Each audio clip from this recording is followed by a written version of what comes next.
So in our last bench talk, we had some controversy. Luke, you insulted the vegan community. Vegans who go and make like vegan hamburgers. What the hell are you talking about? But they try and make them taste and look like meat. What is the point? What have you got to say for yourself? Bit of salt. Just cooked this up earlier. Keep those comments rolling in, people. Is that cow still mooing or what? Oh, delicious. How could you not eat this? Unacceptable! About the vegan making vegetable protein burgers taste like meat, how dumb are you? Not dumb enough to be a vegan. It's not like they don't like the taste of meat, they just don't want to kill defenseless animals. You must not like the taste of meat to not eat this. Delicious. How much of a bogan are you, mate?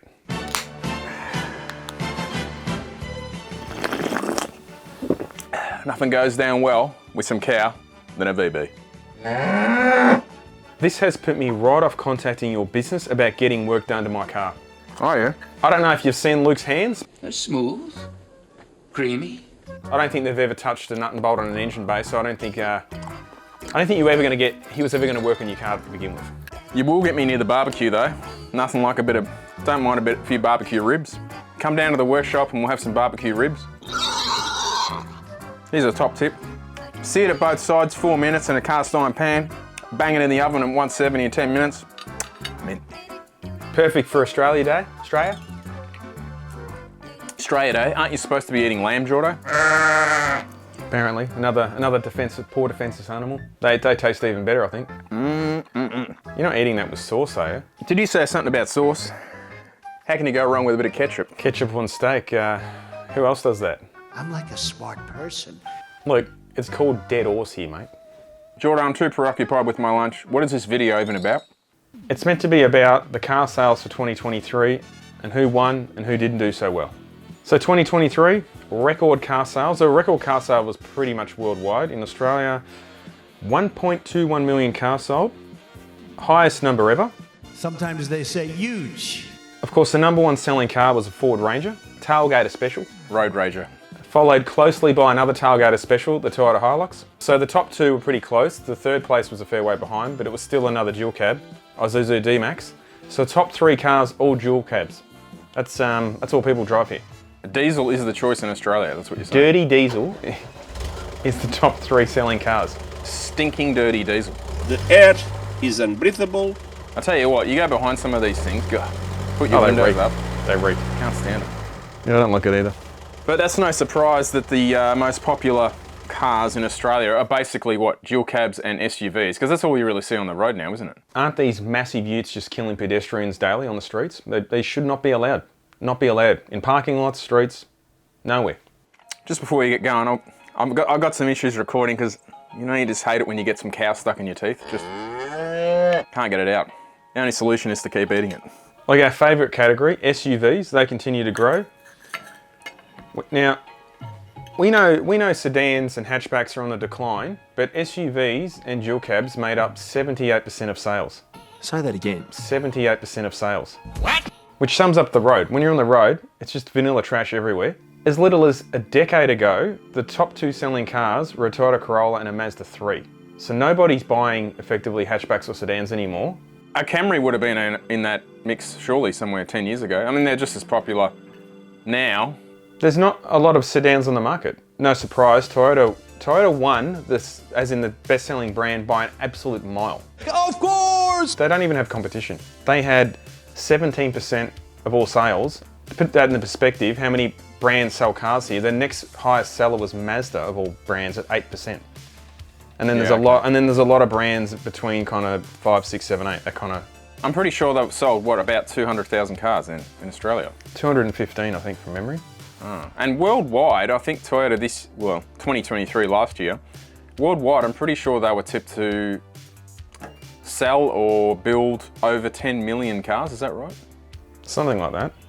It's interesting because the EV nutters referred to Toyota as Kodak.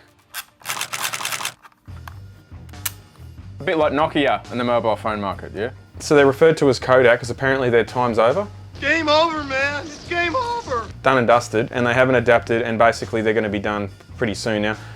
I don't know when that's going to start happening, because they'll go on about, oh, EV sales are up in headlines, but they fail to mention all car sales are up.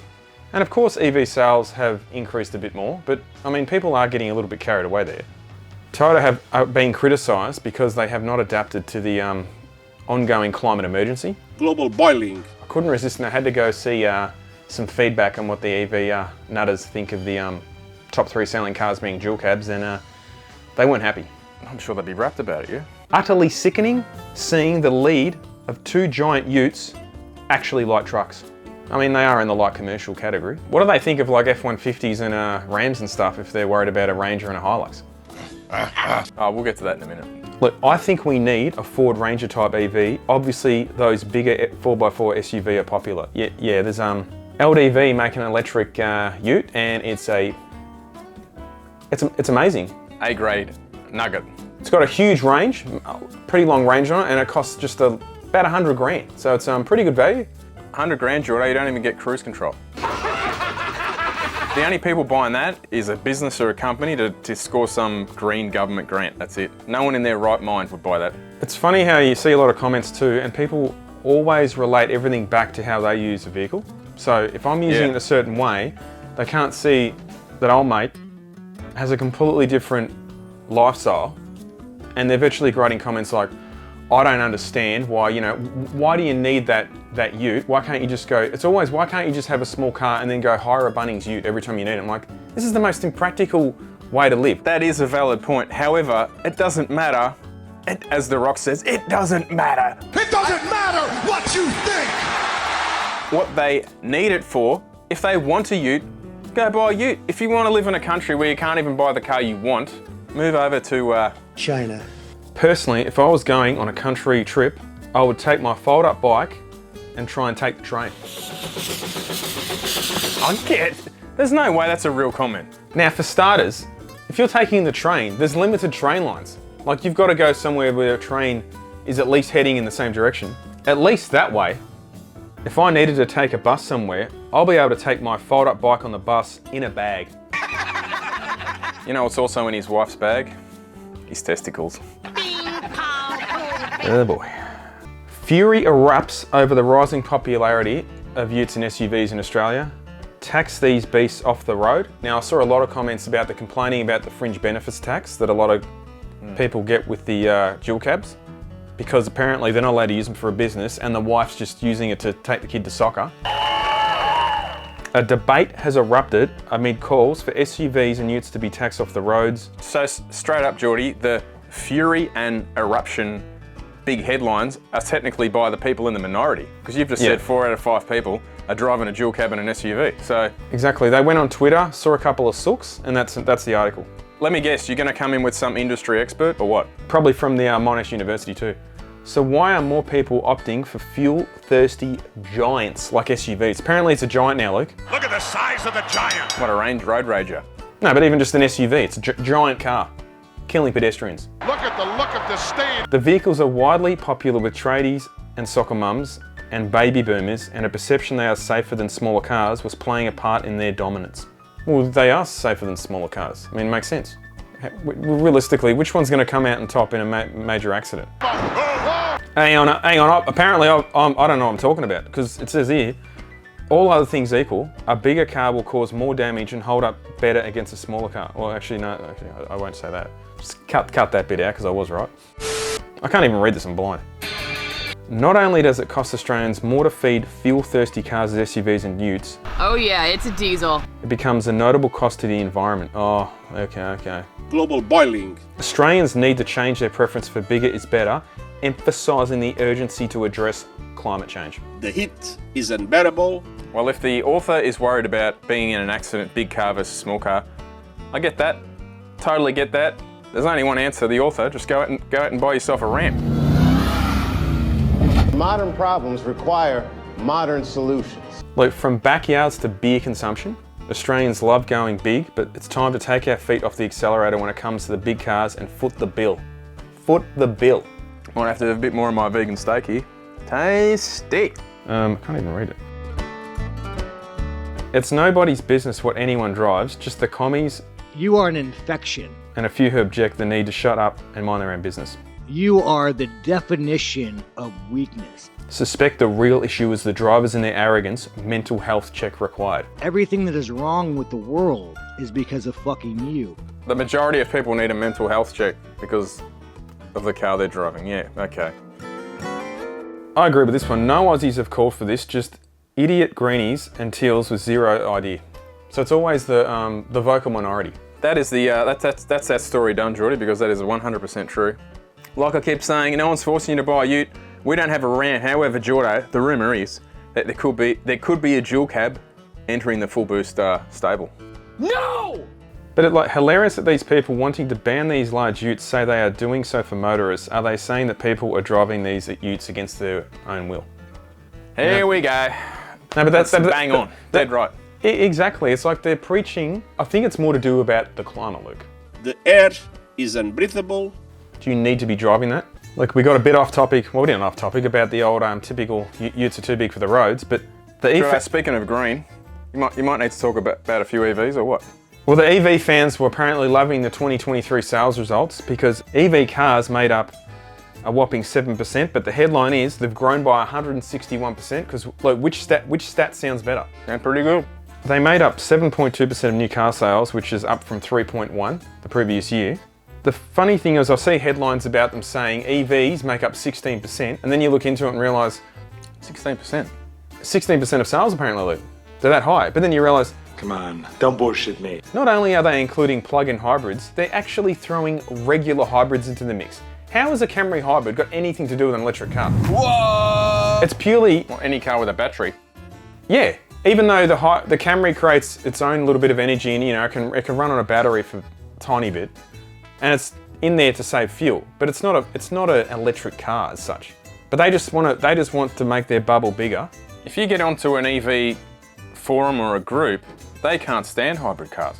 No, but they can't stand hydrogen. They can't stand anything that uses a fuel. That's not a battery electric vehicle. That's the only Look, thing. a 6.2% market share and a growth rate of well over 100%. That trajectory has it engulfing the entire market within 4 years. 4 years, Luke, and she's over. All over Red Rover. 4 years, apparently, there won't be another petrol car sold. Boy, that escalated quickly. There's one tiny problem. I like your thinking, but there's one tiny problem that never enters their head, that not everyone is ready for an electric car. So like you're gonna get to a point where you've got early adopters, but it's not just gonna keep doubling every year. It can't. Like, I mean, I'm not against an electric car per se, but I don't want one right now in my life. If something came out in 5 years and it suited my needs and did everything I wanted to, yeah, I'd consider it. But in 2023, 2024, it's not something that's entering my mind. Luke, it does not matter. It doesn't matter what you think. Global warming, petrol cars have to go. It does not matter what people want or what people think is better. It is irrelevant. Erroneous! Erroneous! Here we go, commie for sure. Hey, this guy's a commie! Problem is, ice is killing the planet, EVs not so much. Gotta swap. How many emissions does Australia really have compared to some other countries? Come on. What do plants live on? What do plants breathe? Carbon monoxide. As someone who's into cars, I think a lot of people haven't actually driven an EV. I've driven quite a few different ones. And I did drive one late last year, the Polestar 2 Performance, and out of all the electric cars I've driven, it was easily my favourite. Well, it looked more like a regular car. To look at, it actually looks like a car. It doesn't look like a... Like, look at a Tesla Model Y, the greatest selling electric car on earth. It is the blandest, most boring looking car. Looks like a plasticine model or something. Tesla still don't have heads up. Heads up. Oh, why would you use heads up I know. display? But the 360-degree camera on it, like for reversing, fantastic. It goes well. I like the interior. Just the overall feel and everything. I much preferred it over the Tesla. But still, like, it was a $100,000 car. It doesn't feel like a $100,000 car. No, not at when all you're in inside, it. no. It feels like you're in like a $60,000 car. That's like, if you could go out and buy it for 60 grand, like, yeah, big difference. But 100K, like the roll-on acceleration torque, I should say, from 30 k's an hour is very impressive. Like, you just cannot get that in an ICE car. showing someone off the line, I mean, it's not the same as it's like, I guess you'd say in gear talk, if you're talking about normal engines. But anyway, I digress. Interesting year this year. I think electric sales they should go above 10%. Could go to 15%. See what happens. Depends on how many cars are coming over from China. Didn't the last boat get sent back from all the stink bugs? It would have beaten the RAV4 if that boat had landed. I'm thinking the RAV4 had so many supply issues. Everyone had supply issues. Anyway, Jordan, I've had enough of this. Time to get back to my lunch.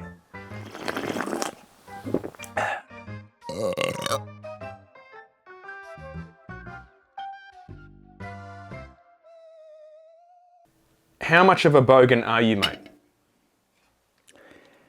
I can't even open this thing, hang on.